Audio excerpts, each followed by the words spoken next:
Daniel Chester French gives you this. It is a plaster head of Abraham Lincoln.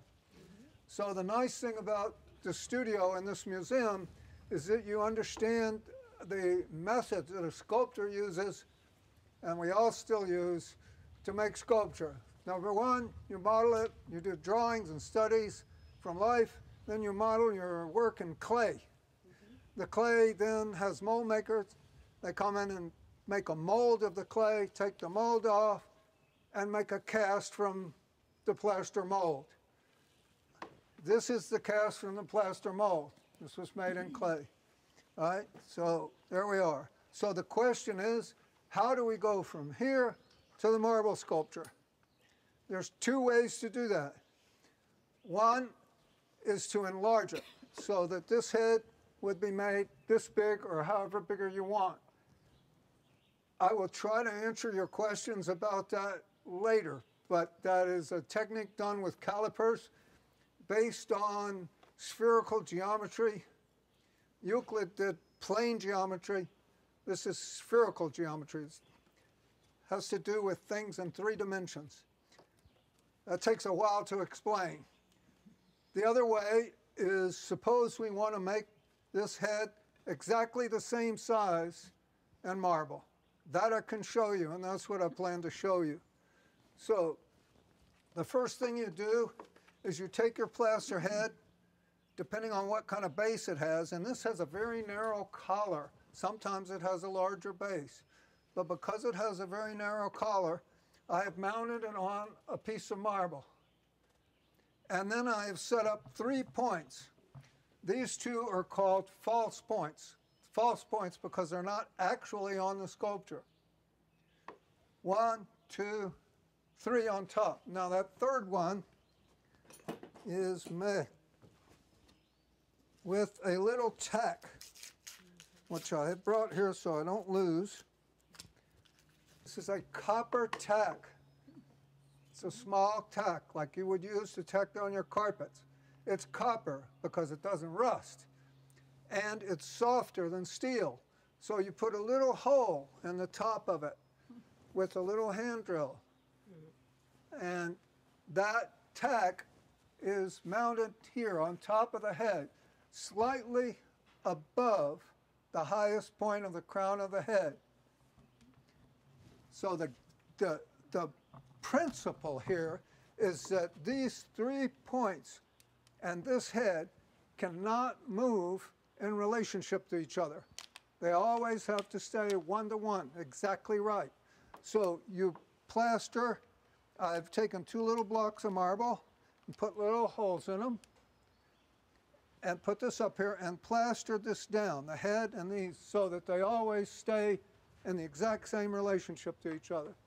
So on every sculpture, this may be a little different, obviously, but that's the principle, which does not change. Then, you make a wooden cross, and you put nails through the cross, and you support the nails with plaster. This is how it was always done. This is what the Piscirilli brothers would have done. This is what all Italian carvers did and still do.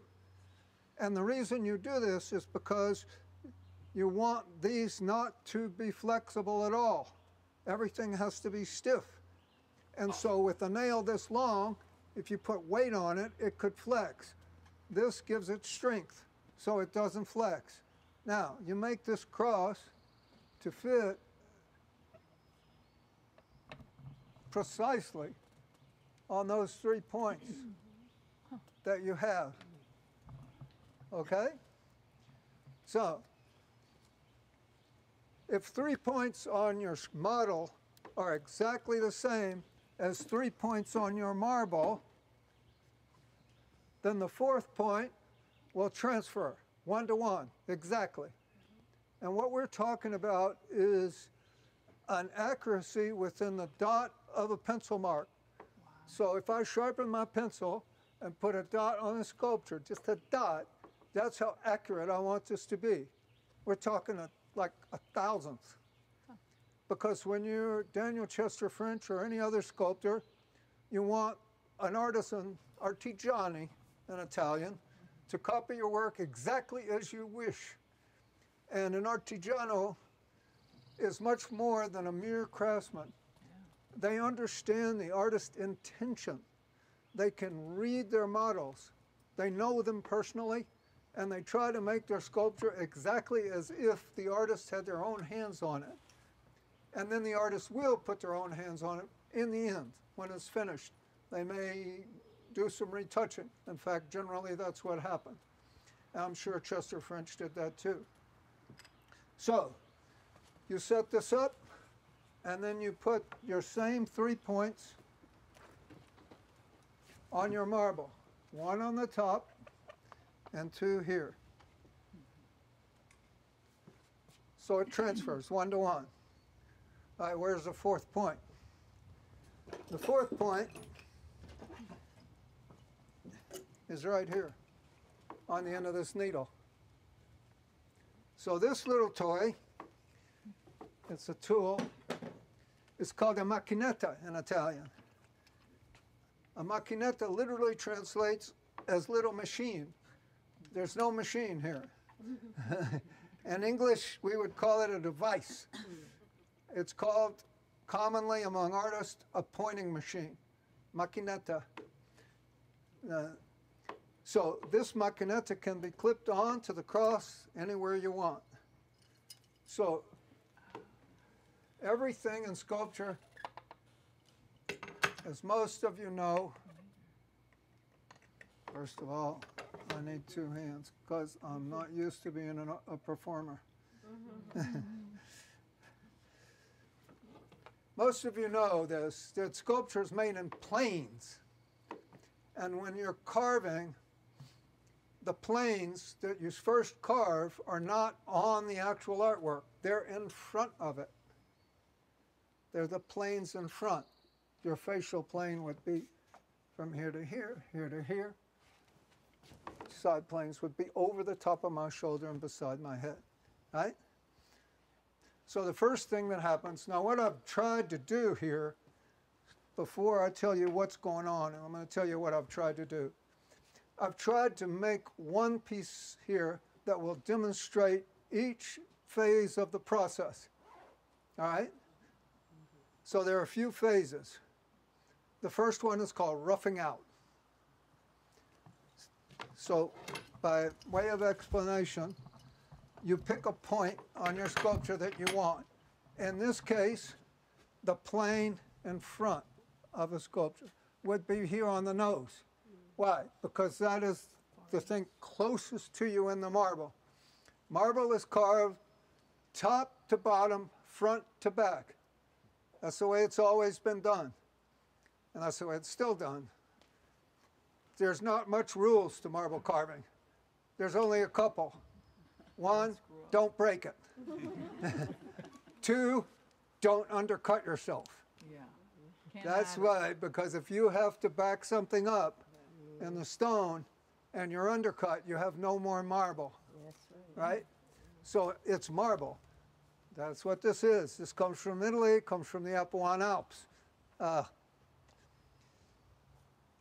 It's actually quite a fine piece of white stone. Anyway, so you set your macchinetta up like this. You clip it on.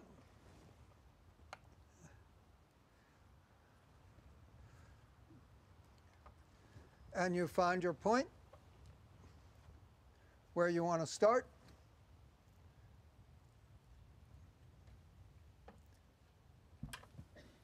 And you can do this a lot of different ways.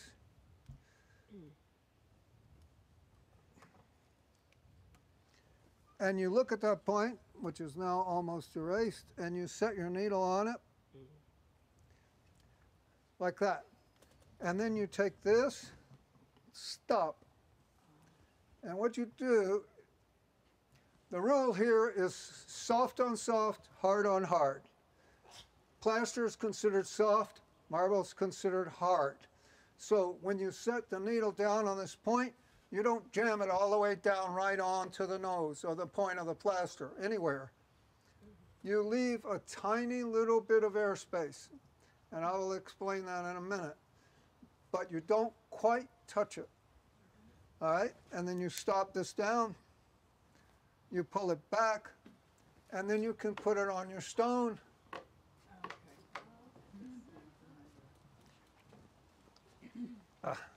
You want these tables to turn, but you don't want them to turn very easily, because when you're working on it, it's going to turn. When you want it to turn, you can turn it. So this fits here. The point goes down to the nose.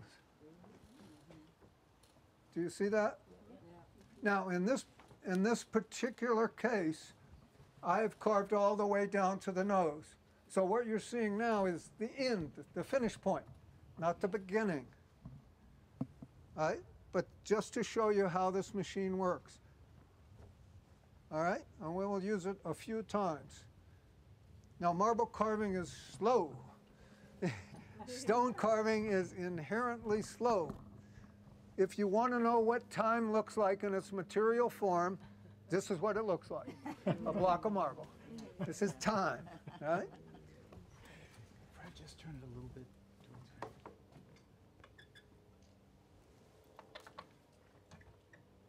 Now you have to do this operation for every point you take on here. On a figurative sculpture, there's thousands of them. But you start out with the very few. You start off with one here, one up here, and one down here, and you cut your first planes. Now let's go back to the beginning.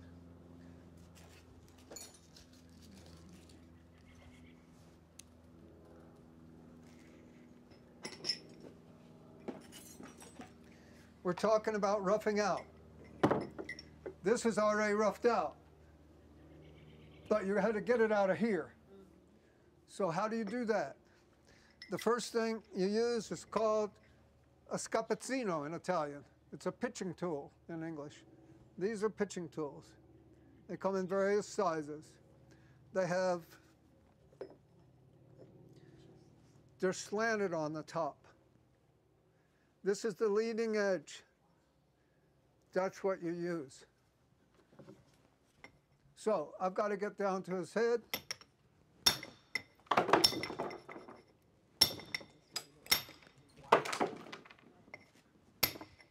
Watch yourself.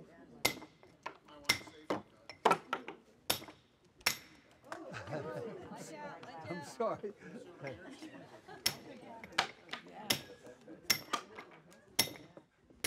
So that's how it's done. Now this tool only works where there's a corner. Right? Once you get past where you don't have an edge, it doesn't work anymore. But that's how you begin to take off your first big pieces. Now sculpture, marble sculpture is traditionally not made by one person. It's made by a team, like the Piscirilli Brothers studio. This would be done by a man called an abbozzatore, which means the guy that roughs it out. And he would be specialized in doing this, and then he would stop. Now, after you get to this point with your pitching tools, then you move on to a point. It's called a point, a subia in Italian. And it takes you down to the next level, where you begin to start modeling the sculpture.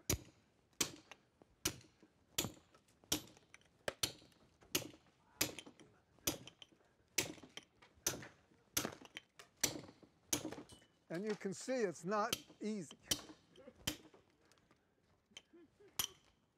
So this is done two ways. One is like this, where you move around the stone and point directly into the stone with your tools, and it pops off. Okay? Marble is not dead. Marble is quite alive. We don't usually think of stone as alive, but it is. It has a lot of energy bound up in it. And so what I'm doing is I'm driving the force of my arm through this tool into the stone feels it, and then pops back out at me. You see how it pops out at you? It doesn't just fall off. It pops at you. And you can make a plane this way, or you can make it in lines by carving straight through, and then another one. And I'm doing this so it doesn't cover you guys up with stone. And then you go in between them. So it looks like this.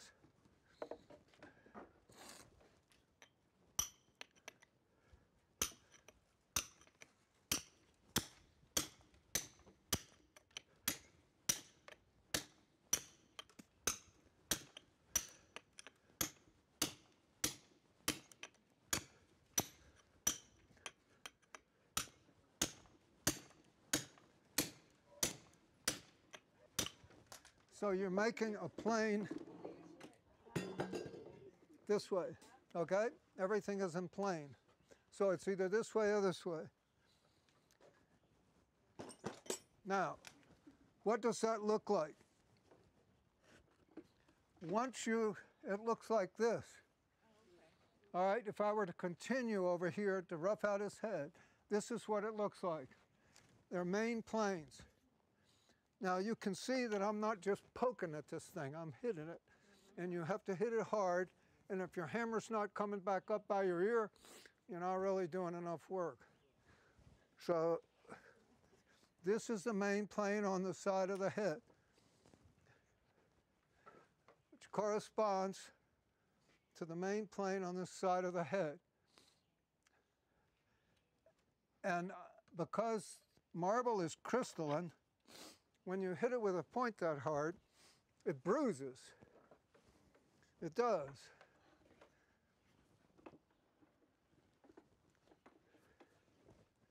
If I just take my hammer and hit the stone, see that white mark it makes? Well, what I've done is I haven't removed anything, but I've damaged it. I've broken the crystals. And if you leave that in your finished work, two bad things happen. First thing, it's ugly. It shows poor craftsmanship. Next thing is, if you happen to leave your sculpture in the weather over time, it's porous, it's going to get some water and freeze and pop off. It's going to make a pit. So the beautiful finish that you want is not going to last. Excuse me.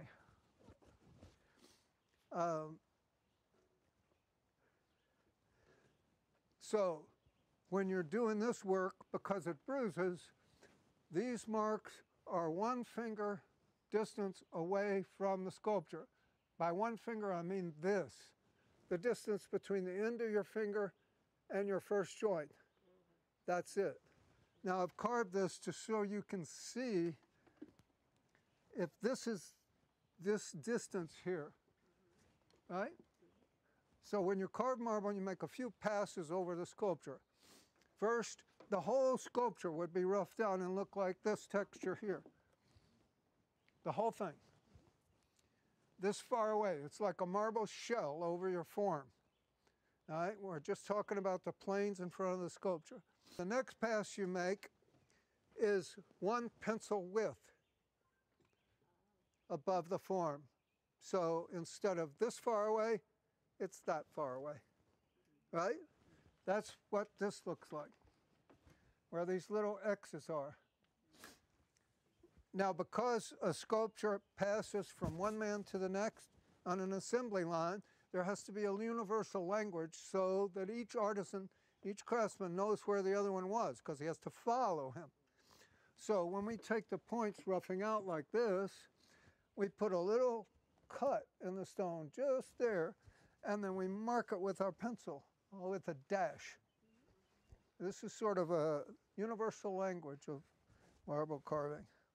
I'll put my pencil down. I can't talk and do this at the same time. So you just put a little dash there, and one here, and one here. And those will correspond to the highest point out, on the ear, on the head, on the cheek, so that you can cut this marble off like you see, in plane, and reveal it. To go down one more step, That is done with a tool called an unguento.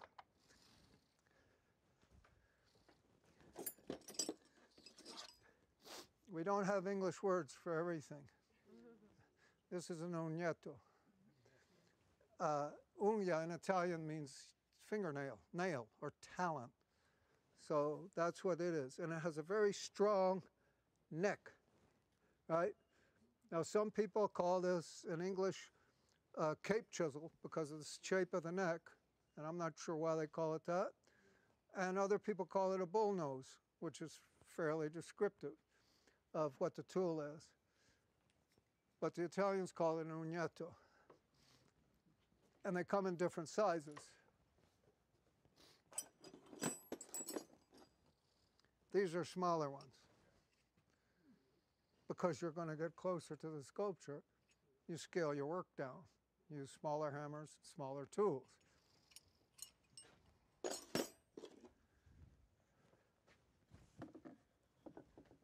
Now, you cannot carve marble without glasses. That's a big no-no. So when you get ready to use unguento, you're going to clean this surface off.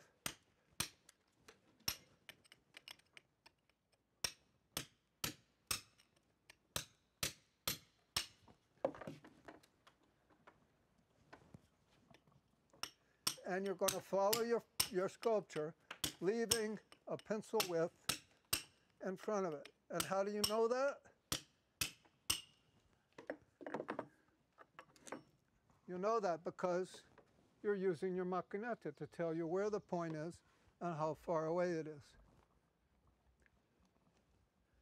So if I come out here to the top of the head over here where I know I've left that material, I set up my pointing machine. On the point, I take the pencil, I stick it in here, so I make sure I have my distance, stop it down. Now you can see that if I push this all the way down, there is a pencil width in between the end of the point, right? Now there's two ways to do that. You can put it all the way down to your point and then put it in here, you know, and so when you get there, you stop, you know. But I like to do it the other way because for me, it is more accurate. I can tell. All of this is an instrument. It's like any instrument. You have to practice. Yeah, it's hard to learn to do this if you're learning to carve and learn to use the macchinetta at the same time. It's impossible.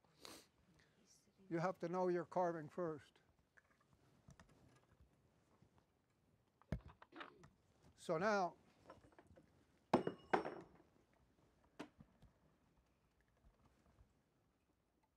there we are. Maybe I've left a little more. All right? And so when you use your unguento and you take your points,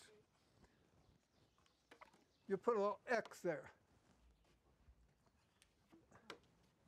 Now the guy that does this, he follows the abbozzatori. These things are so precise. There. The guy that does this is called a smodellatore. We don't have any word in English for modeling by removing. When we say model, we mean add up clay, like what's happening over here. He's modeling, right? But we're carving stone, so we're modeling by removing. I don't know of a word in English that does that. But in Italian, they take the word modellare and they put an S in front of it and call it smodellare, and that means modeling by removing. So that's what we're doing. So the guy that does that is called a smodellatore because that's what he's doing. He's modeling by removing. And he's following this guy, and then he uses his unguento here and marks those points. And they're very far apart. Remember, we're dealing with big planes now, but there are more planes than this. We're getting smaller in terms of the planes we're using. Instead of going from here to here to here to here, we're going from here to here, to here, to here, to here. Smaller planes, because we're getting closer to our subject, our form that we're making. Now, when I say form, there's a definition to the word form, and it was defined by Maestra Signorina Simi, the teacher that taught us drawing in Italy, in Florence. And she said, form is where the object meets the air. All right, so all of you sculptors understand that, right? It's where your object meets your air, that's your form. All right? That's different than mass, volume, and any other descriptive word you might have. So we're getting closer to the form.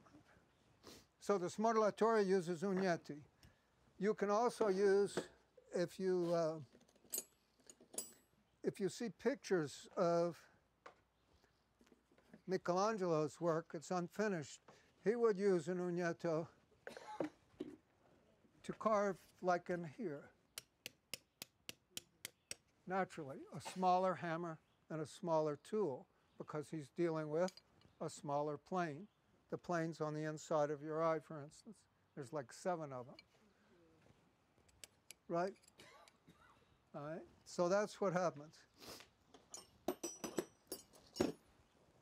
Now I'm going to back up one more time. There are 2 kinds of hammers. This one is steel. This one is iron. Now I don't know if, and I'm sure by the time the Piscirilli brothers were carving, there were steel hammers. But prior to that, in the 15th, 16th, and 17th century, there weren't steel hammers. Everybody used iron hammers. And there's a difference in the tools. A steel hammer will mushroom the back of your tool. And there's a reason for that. This part of the tool is not tempered. This one is. All right? Anybody that you can understand, if I'm doing this hard, eventually this point is going to break. You know, a good tool might last me, I don't know, 8 or 10 days, maybe not. Sometimes it's 8 or 10 strokes, you know, and you have to have another one. Now, if you don't have, the reason, there's a reason for that too, is this is hard, if this was hard, this is hard, and this is hard, everything is hard on hard on hard. There's no dampening effect. There's no shock absorber between your force and the marble that's driving your force down through the tool. You have to, in order to work the marble effectively and efficiently, you need some sort of shock absorbing effect. Otherwise, you're going to bang it up, bruise it worse. So on these tools with a steel hammer, it's this. This is not tempered, so it's soft, right? Mushrooms. And you have to be careful with that, because if it goes too far, you're going to hit it, and one of these things is going to split and wind up in your hand. So when you get to this point, you turn it over on an anvil, and you knock these off, and you use a grinder and grind that little bit off so it doesn't hurt your hand. Now, for the iron tool, which is what most people use, it's tempered on both ends. And you can see this is shaped, and it has a little hole in the end of it, and that helps it catch on your iron hammer. The hammer itself begins to get a little hole in it too, and that is your shock absorbing effect. So this is a much gentler technique. So anyway, this is the same thing. It's just an iron hammer, and it treats the marble the same way, except it's a little gentler. So a lot of times when I get closer to my form, I will switch over from a steel hammer to an iron hammer. And obviously, as you get down to details, modeling details, you use a smaller hammer and a smaller point, just like anything else, right? You suit the tool to the job you're going to do. Nobody uses a Phillips head screwdriver on a straight head screw. Same thing. All right, why do we have to do this Unyeto business? And that is because we're going to follow it with a tooth chisel.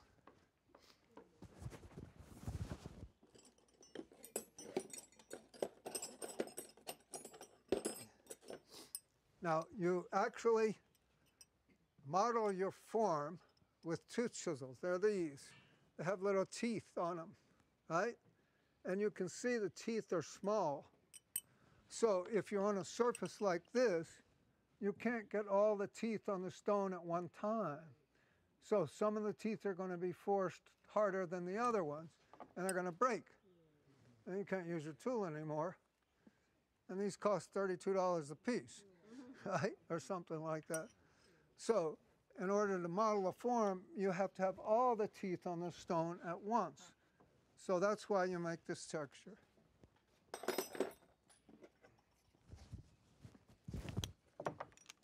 That is done like this. So if I'm going to model this down, I start with my tooth chisel. I use these points as a guide. Now, you carve with the form, you carve across it. It's like a crosshatch technique.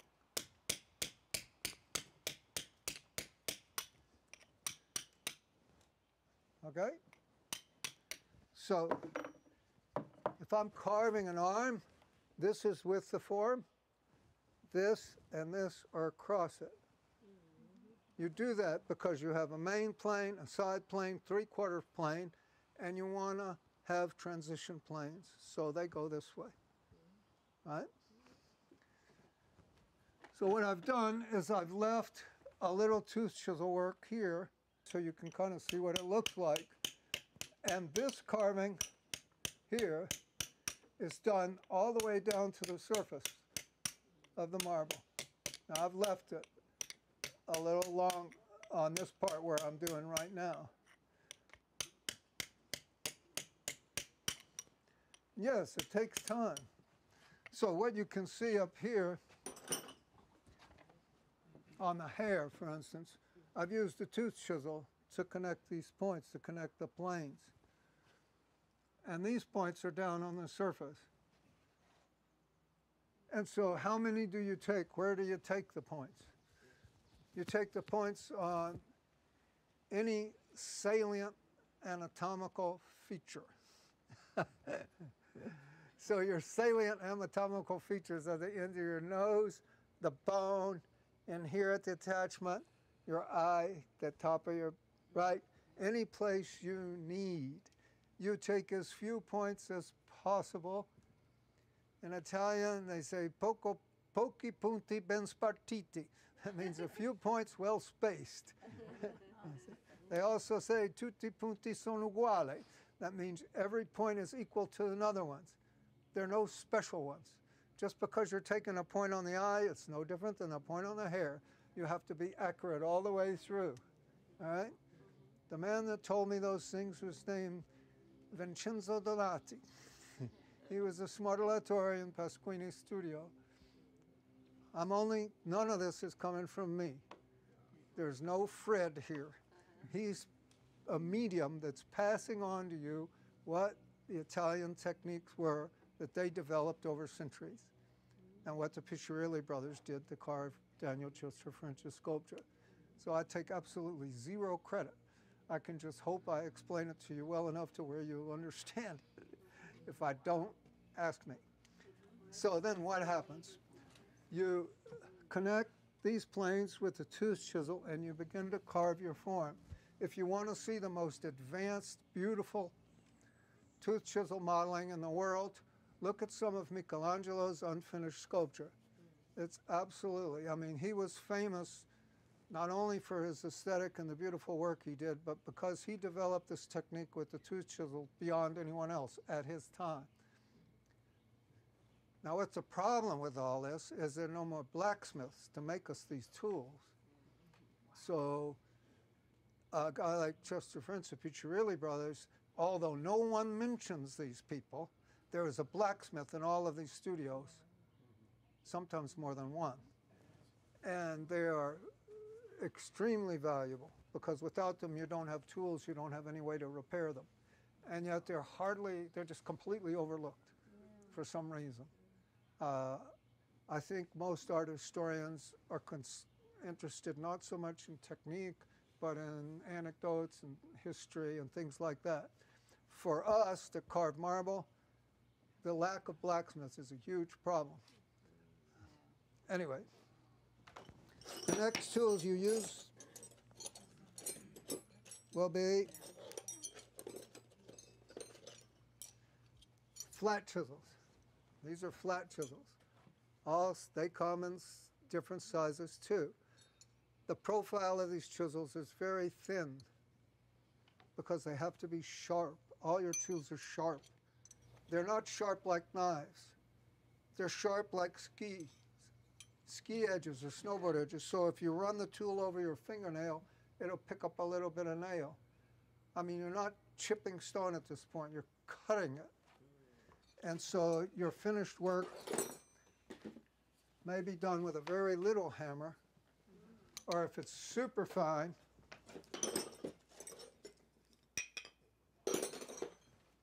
you may use a wooden wedge on a very small chisel. So if I'm carving the lower eyelid, I want to be careful because I want the plane of the lid as it comes down into the eye to be sharp and clean, and I don't want to chip it. All right? So a couple things. I have to know my marble.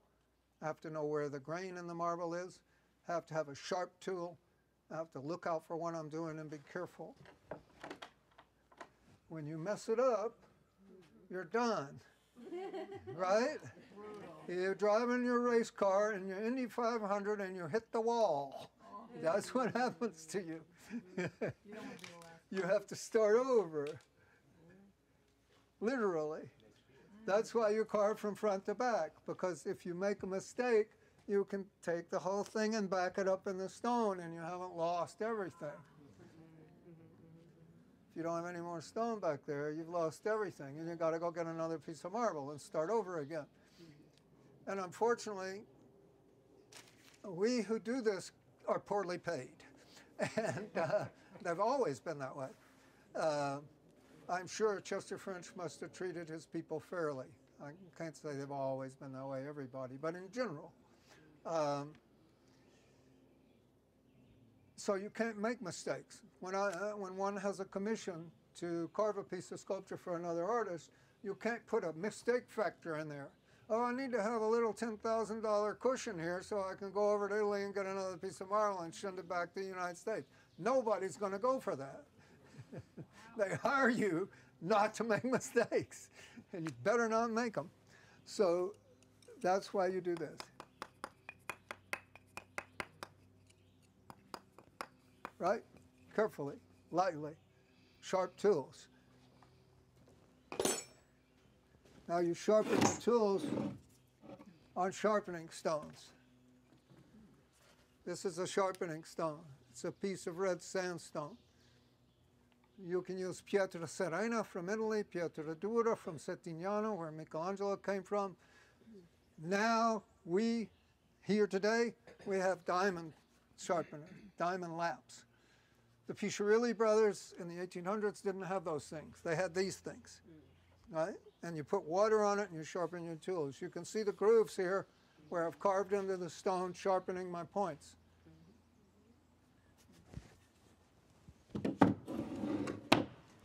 Okay, so we get down to where our final plane is, and we want to have that point right on the surface of the form. How do we take the point? Remember, I told you to leave a little bit of airspace between the marble, between the plaster and your final marble, because you're going to use a tool. It's called a concolino. It's a hand drill. So that's how you take your point. So when I've reached the final surface, where I have my little point, where I know, I put my dot. And again, it's hard on hard, soft on soft. I use a 4B or a 6B pencil, a soft pencil on my plaster. I use a 6H or 8H on my marble. Right? So when you take your point, it looks like this. You probably can't even see it from that distance. And then you take your concalino and you put it on this, right on it, and you go 1, 2, 3, 4, whatever, just like that, and then you mark it. So it makes the slightest depression, not a millimeter, less than a millimeter, a 32nd of an inch, something very little, but it's there.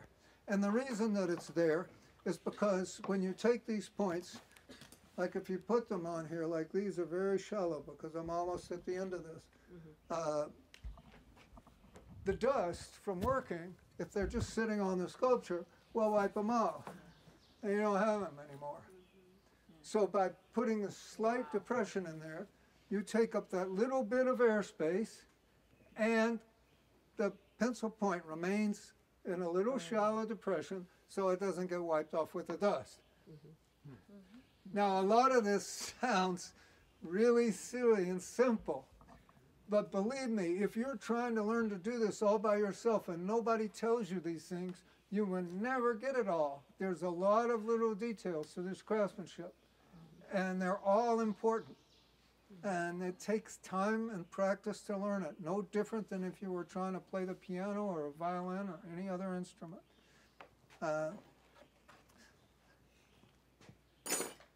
So now what happens? We get down here where our points are almost are finished.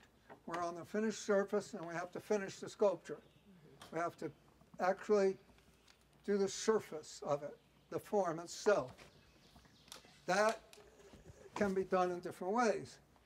One way, which is really interesting, is called sgrafia. Sgrafia, the word that graffiti comes from, it means scratch it. So you take a very sharp tool, I mean sharp, and you do this. You see the little bit of dust I'm removing? That's just enough. So are you perpendicular to the surface? You can finish the stone with graphia, and sometimes that's very desirable. All right, and those tools vary. You may use one like this. So, back to Maestra Narinasimi, she would come around and say, "Are you finished?" And you go, "No, not yet." "You're finished?" "No, you're finished," until she got to be annoying and everybody started laughing. And then when at that point she would say, "Finish is a word," and it is. You never finish a piece of sculpture. I haven't finished one yet. What happens is you abandon the thing when you can go no further. You have to ask yourself, am I making improvements or am I making changes? If you're making changes and you're not improving your work, time to quit. Bye. Leave it. Move on to the next one. Abandon. That's what happens. Now, there are also rasp. These are rasps. They're not files. They come in different sizes and different shapes. They have teeth on them. These are made in Pomezzana, Italy, by the Milani family. Pietro and Romano Milani, God bless them. They still make the best tools in the world. And these are used, they're not carving anymore now. You're using abrasive techniques. You use these to finish the surface of the stone. And they can be used on the hair in a direction or on the skin in circles so that you don't see any directional marks at all. They treat the marble a certain way. They make it very smooth and lustrous. Now there are lots of finishes.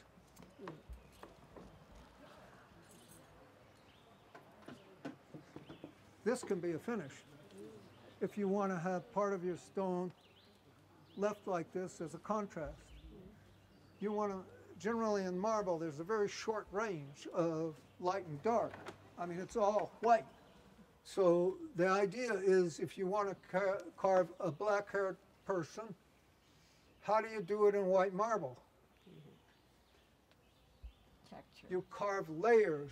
You cut into it so that one layer shadows another layer. And what you see is shadows. So all of you have done black and white full-tone charcoal drawings on a white piece of paper. So what we're doing here is the same thing, except we're drawing with a chisel. We're not drawing with a pencil. The Italians found out a long time ago that you can draw with a pencil on the marble and no stone comes off. You know, you have to draw with your chisel. So you want your drapery to reflect light different than your skin, different than your hair, different than your sheep that is down there or your lion, and different than the leaves or any ornate work you put on here. All of that should reflect the light differently so that this thing comes alive and you see it as if you would a charcoal drawing. And not only that, every time you turn it in the light, you're going to get something different. So that's the thing about marble sculpture, is that it lives in the light. So in the morning it looks one way, and midday in the bright sun it looks another way, and in the evening as the things get dark, it'll glow back at you and look again differently. And finish always has to be done in two lights. That is, here I'm in the shade. If I really want to see this, I'll take it out in the sunlight and look at it, harsh, raking light. Then I'm going to see every little thing. I mean, every mark, every scratch, everything. That's the way you see it. So you finish in two lights, minimum. You can use three, but I use two. Most people use two because you have to move the thing around, right? Now, Chester French in his studio has that railroad track in there with a Carrello on it. Why? He opens the barn door, he rolls his sculpture out in the sunlight, and he turns it around and looks at it. Where did he learn that? Michelangelo, I can tell you. Jacopo Sansovino was the architect that invented the turntable so Michelangelo could turn to David. So ever since then, we've always paid attention to art history and the people that have gone before us. All we do is follow as best we can, right? You can't take anybody else's place in art history. You have to make your own. Right? So, finish. Polish, what happens? You may not have rasp if you're in the 1800s. So what do? You get a broken grinding wheel. And you use what we call honing stones. I have my little bag of them here. I don't have a lot of room to put stuff. This is natural pumice. This is a hard, rough pumice, and this is a real smooth one. This one will leave your sculpture looking like silk. This is a man-made pumice. It does the same thing as this one. Almost. About. These, the nice thing about honing stones is you can take this and you can cut a shape out of it, and then you can make one of these. A little shape that has an edge to it, where you can get in little places like in here. Right? This stone is called a dressing stone. It's harder than these stones. So if you want to change the shape or put an edge on it, you can take the dressing stone and shape this to what your need is. So if I want to get up under here in the eye, I can do that. Right? You can also do this. You can take popsicle sticks or tongue depressors and take a really small piece and glue it on there, which is what people do when they want to be able to use a small piece that you can't hold in your hand effectively, and you have a handle. And these are all part of traditional carving technique. This is nothing new. We're not doing anything new. The only new thing you can do is take the tradition forward by aesthetic, not by technique. The other way of doing this is for, you want it bigger. And that is done with these calipers. And it's a complex system because you have to have two measurements.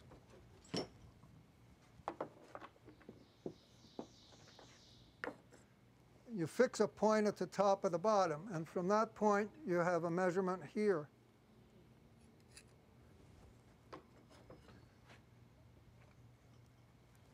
Then in order, if your line is this way, you have to cross it from another measurement over here.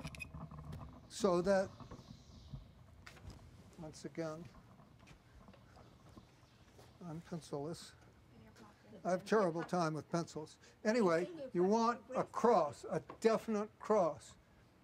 And that gives you where the point is on the surface of the stone. But you don't want the surface of the stone. You want inside the stone where that point is.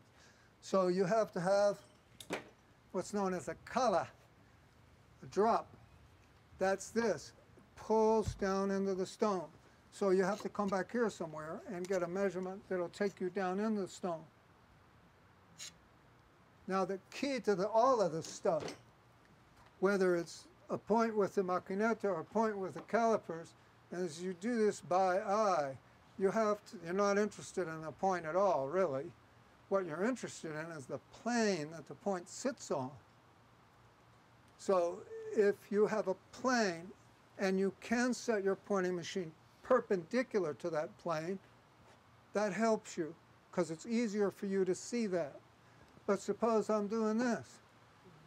I can't get the pointing machine perpendicular to the plane. It has to be in an angle to it. That's when you have to see that plane. And the thing about the calipers is, if you have a plane here and you tilt it this way, this caliper won't reach. This caliper will go too far. So when you make your collar and bring it down into the stone, you're not in the right spot. And so this is where the artigiano and the artist, you make the sculpture by eye and hand. The machinetta and the calipers give you reference points, but they're reference points for your eye and your hand. That's what you do as an artist. Your mind, eye, and hand have to work at the same time all the time. So your mind, when you're carving, your mind is right here in front of the chisel all the time. And once you get distracted, you're going to make a mistake. So you have to be focused. So having a hangover in the morning doesn't work.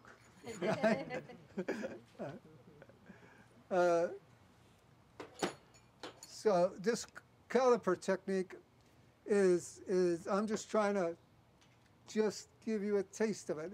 It took me, and it takes anyone, a lot of time to learn how to really use it. When I was an apprentice, I stayed behind Vincenzo 6 months before he never would use any of my measurements. He would just show me where the 10 major points were, and he would let me take the measurements, but he would never use them. And the reason is all our hands and eyes are slightly different, and it has to be consistent. If you're consistent overall, there's no error. If you're inconsistent, there's error. So after 6 months, I'm not going to go through this whole story, but something happened, and he was able after that to begin to teach me what you do after you get what's called 10 capi punti, major points. This sculpture only has 3. That's all you need. And for us, anyway, for myself, the calipers are a technique that takes so much time that you really can't get paid for it. And that is the reason you see digital carving. You can, with this, takes a lot of time. But if I'm going to make, someone commissions me to make a life-size 6-foot figure, a 6'5" figure, I'll do what Chester French did. I model the whole thing in clay, the same size as I want it. And then instead of a little cross, we put a big cross. And if you go to the studios in Pietrasanta and you see them carving a copy of the David, something that's really huge, they'll have a big cross, and with the big cross, they'll set up points for smaller ones. But all of them will be taken off of the one, right? Now, I'm going to answer her question.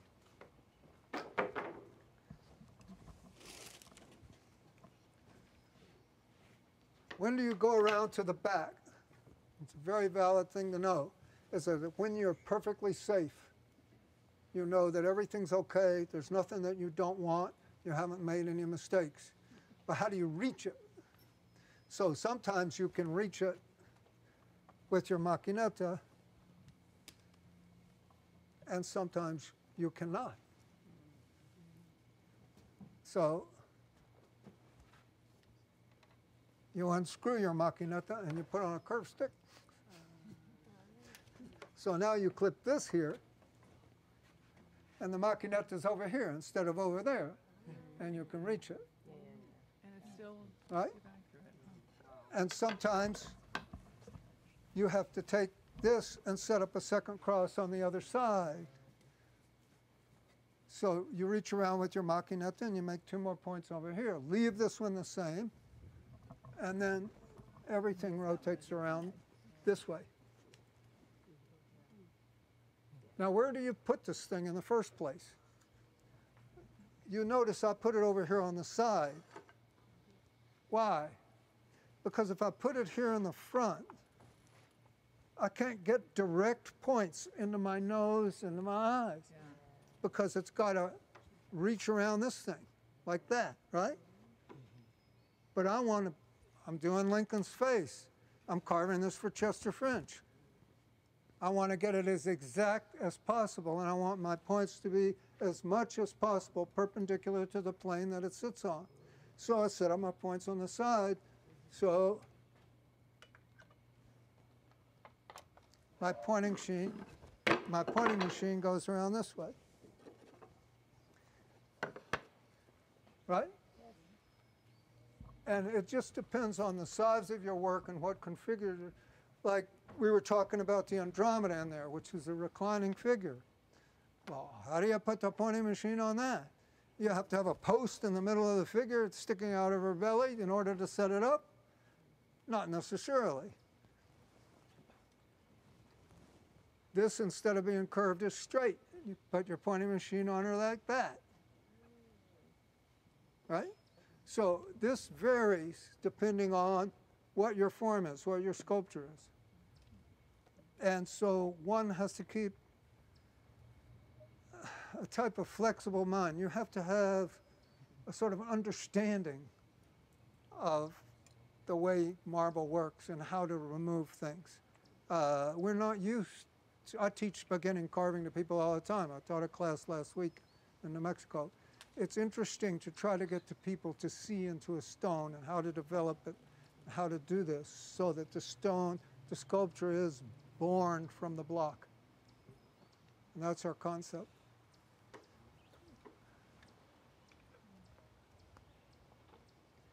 Okay, have I talked enough? I think so. Fred? Thank you.